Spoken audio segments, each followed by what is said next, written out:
ওম নমঃ ভগবতে বাসুদেবায়। জয় শ্রীকৃষ্ণ। রাধে রাধে। আজ 17ই অগ্রহায়ণ, 4ই ডিসেম্বর, বৃহস্পতিবার, পূর্ণিমা তিথি।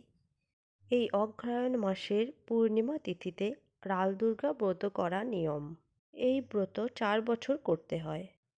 প্রথম বছর অগ্রহায়ণ মাসের পূর্ণিমা থেকে শুরু করে চতুর্থ বছর অগ্রহায়ণ মাসের পূর্ণিমা পর্যন্ত এই ব্রত পালন করে তারপর উদযাপন করতে হয়।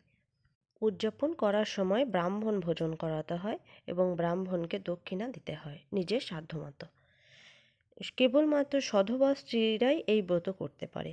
এই ব্রত পালনের ফলে অতুল ঐশ্বর্য লাভ করা যায় দেবী দুর্গার কৃপায়। দেবী দুর্গা হচ্ছেন আদ্যাশক্তি মহামায়া।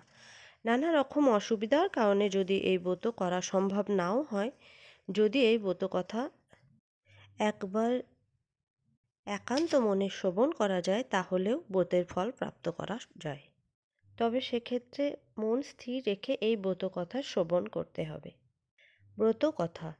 চিত্রকূট পর্বতে একদিন লক্ষ্মীনারায়ণ সঙ্গে বসে পাশা খেলছিলেন। এমন সময় এক ব্রাহ্মণ সেখানে এসে ফুল তুলতে আরম্ভ করল। খেলার মধ্যে দুজনেই কেউ কারুকে হারাতে পারছিল না। এই অবস্থায় লক্ষ্মীনারায়ণ সেই ব্রাহ্মণকে ডেকে বললেন, ওহে শোনো। ব্রাহ্মণ কাছে আসতেই নারায়ণ বললেন, তুমি পাশা খেলতে পারো? ব্রাহ্মণ ঘাড় নেড়ে জানালো যে সে পাশা খেলতে জানে। নারায়ণ তখন বললেন, তবে এসো আমার সঙ্গে পাশা খেলো। যদি তুমি আমাকে হারাতে পারো তাহলে আমি তোমাকে কুটে আতুর করে দেব। আর লক্ষ্মী বললেন, যদি তুমি আমাকে হারিয়ে দিতে পারো তাহলে তোমাকে আমি ভস্ম করে ফেলব।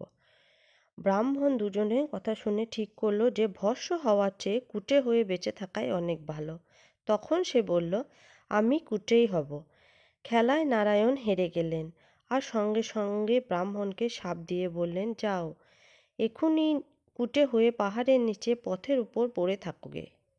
ব্রাহ্মণ তখন নারায়ণের কাছে হাত জোড় করে বললেন, হে হরি, এই ভয়ানক ব্যাধি থেকে আমি কিভাবে উদ্ধার পাব, তার উপায় আমায় বলে দিন।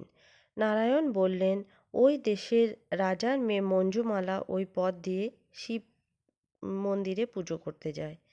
সে যদি তোমায় বিয়ে করে তবেই তোমার উদ্ধার হবে।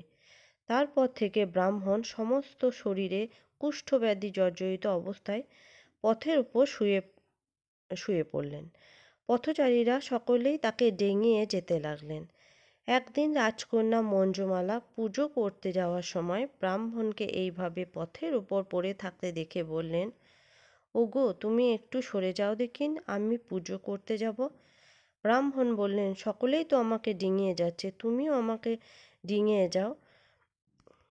রাজকন্যা তখন বলল, না না, ব্রাহ্মণকে ডিঙিয়ে আমি পাপ করতে পারবো না, তুমি একটু সরে যাও, আমি চলে যাই। ব্রাহ্মণ বললে, সরে যেতে পারি যদি তুমি একটা প্রতিজ্ঞা করো। রাজকন্যা তখন 3 সত্য করল। কুট্টে ব্রাহ্মণ তখন বলল, আমাকে তোমায় বিয়ে করতে হবে।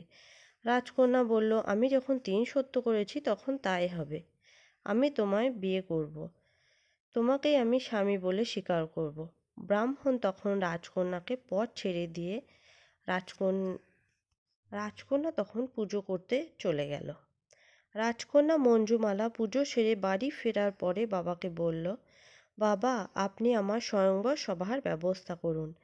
আমি এক কুটে ব্রাহ্মণের গলায় মালা দিতে চাই। রাজকন্যার এই কথা শুনে রাজার খুব দুঃখ হলো। তিনি ভাবলেন, তার একটি মাত্র কন্যা, সে কিনা একটা কুটেকে স্বামী বলে গ্রহণ করবে। এই ভেবে রাজা প্রতিজ্ঞা করে বললেন, বেশ, তাহলে আমি তোমাকে তোমার স্বামীর সাথে বনে পাঠিয়ে দেব। পরের দিন স্বয়ংবর সভার ব্যবস্থা হলো। নানা দিক থেকে রাজা ও রাজপুতের দল স্বয়ংবর সভায় এলো। রাজকন্যা কোনো দিকে না চেয়ে সোজা পথের ধারে গিয়ে সেই কুটে ব্রাহ্মণের গলায় মালা পরিয়ে দিল। রাজকন্যার এইরকম অদ্ভুত ব্যবহার দেখে যেসব রাজা ও রাজপুতেরা সভায় এসেছিলেন তারা রাজাকে খুব অপমান করে চলে গেলেন। এদিকে রাজাও তার প্রতিজ্ঞা মতো মঞ্জুমালাকে কুটের সঙ্গে বনে পাঠিয়ে দিলেন। বনে গিয়ে রাজকন্যা খুব দুঃখ কষ্টে দিন কাটান আর কেবলই ভগবানকে ডাকেন। রাজকন্যা বলেন, হে ভগবান, আমি তো কোনো অন্যায় কাজ করিনি, তবে আমার এই দুঃখ দুর্দশা কেন? আমাকে উদ্ধার করো ঠাকুর। এইভাবে দিন যায়। এরই মধ্যে একদিন স্বপ্নে রাজকন্যা দেখল যে সোনার মুকুট মাথায় দিয়ে এক দেবতা তার সামনে এসে বলছেন, তুমি অগ্রহায়ণ মাসের পূর্ণিমা থেকে রাল দুর্গার ব্রত করো, তোমার সমস্ত দুঃখ দূর হবে। তারপর অগ্রহায়ণ মাসের পূর্ণিমা দিন থেকে রাজকন্যা খুব ভক্তি সহকারে রাল দুর্গার ব্রত করল। পুজোর শেষে সূর্যদেব দেখা দিয়ে বললেন, আমি তোমার পুজোয় সন্তুষ্ট হয়েছি, তোমার কি বর চাই বলো।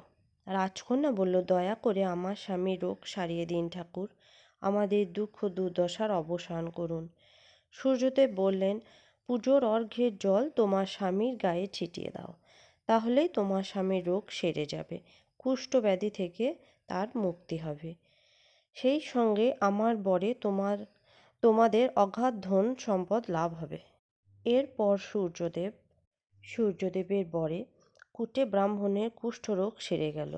সে হয়ে উঠল এক অতি সুপুরুষ আর অগাধ ঐশ্বর্যশালী রাজা। এই ধরনের পরিবর্তনের জন্য রাজকন্যা মঞ্জুমালা একদিন তার রাজ্যের মন্ত্রীকে তার বাবার রাজ্যে পাঠিয়ে বাবাকে নিমন্ত্রণ করে আনল। মঞ্জুমালা মা ও বাবা তার কাছ থেকে তাদের এই ঐশ্বর্য কেমন করে হলো তা জানতে পারল। মঞ্জুমালা তখন রাল দুর্গার ব্রতের কথা তাদের জানালো।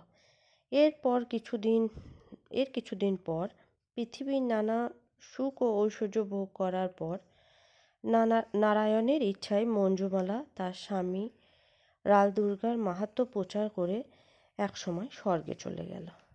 ব্রতের ফল। মেয়েরা এই ব্রত করলে অতুল ঐশ্বর্যের অধিকারী হয়ে থাকে।